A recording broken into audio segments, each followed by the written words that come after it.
All right, let's dive into a really powerful philosophical parable today. It poses a very difficult question. Is it actually better for humanity to be comforted and saved, or to be challenged to overcome itself? So, our story kicks off at this moment of absolute crisis. You've got an entire world of ideas that has just crumbled under its own weight. And from that rubble, something totally new and frankly terrifyingly radical is born. You see, this isn't just a character's backstory, it's literally the birth of an idea. And that idea, well, it takes a very specific and some might say very physical form. Let's meet the central figure of our story, a being known simply as the Overman. And I mean, this transformation is absolute. On one side, you have the mortal thinker, this Faust of the mind, just completely consumed by his books. And then, bam, in a flash of thunder, he's gone. And in his place stands Wotan, the Overman, a being with this immense, almost unimaginable power. Now, this is absolutely crucial to understand. The Overman isn't just some superpowered guy. He is the literal physical embodiment of a philosophical concept. He's an idea walking the earth, and that one simple fact changes everything about how he sees the world and his role in it. Okay, so as this new being comes down from his, quote, glorious isolation, he's immediately hit with a test, a wager for the very soul of humanity, and it's offered by the devil himself. He stumbles upon this scene of just profound human suffering.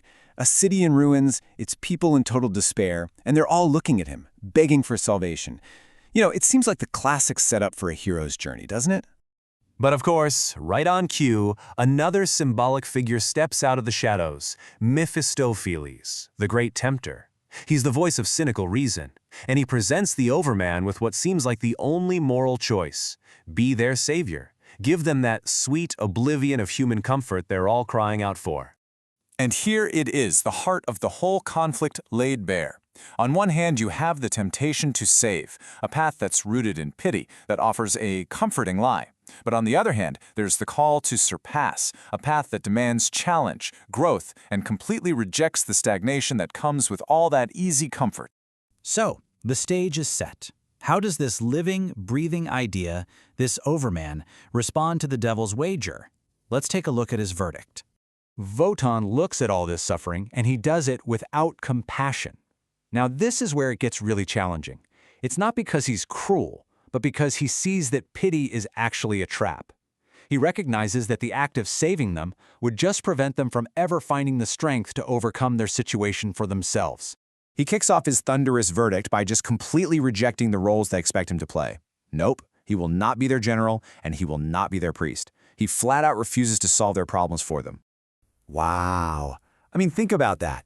He offers this incredibly stark redefinition of what it means to save someone.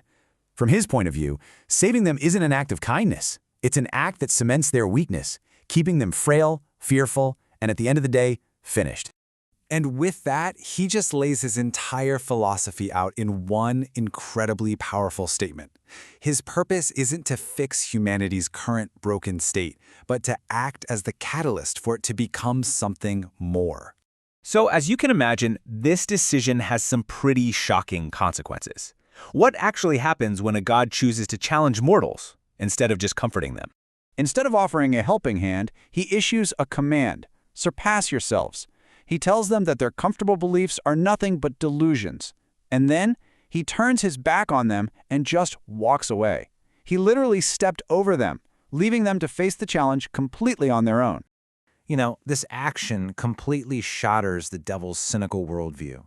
Mephistopheles expected the Overman to play by the usual rules of human morality, be a kind savior or a predictable tyrant. But this response, this terrible freedom, is something else entirely. And in that moment, Mephistopheles gets it. Wotan isn't a hero, and he's not a villain. He's a monster of the will, a force of nature that creates its own values and refuses to be enslaved by what others expect of him, no matter how powerful he is. So what's the big takeaway from this whole parable? Well, thankfully, the story gives us one final, really clarifying metaphor that sort of crystallizes the entire message. Think about that for a second. The story is suggesting that true help isn't a map or a guide that leads you out of the forest. No, it's a blinding flash of truth that suddenly shows you the terrifying scale of your challenge and reveals that the path you've been on has just been getting you nowhere. It illuminates, but it does not save. And this leaves us with a central question to really mull over.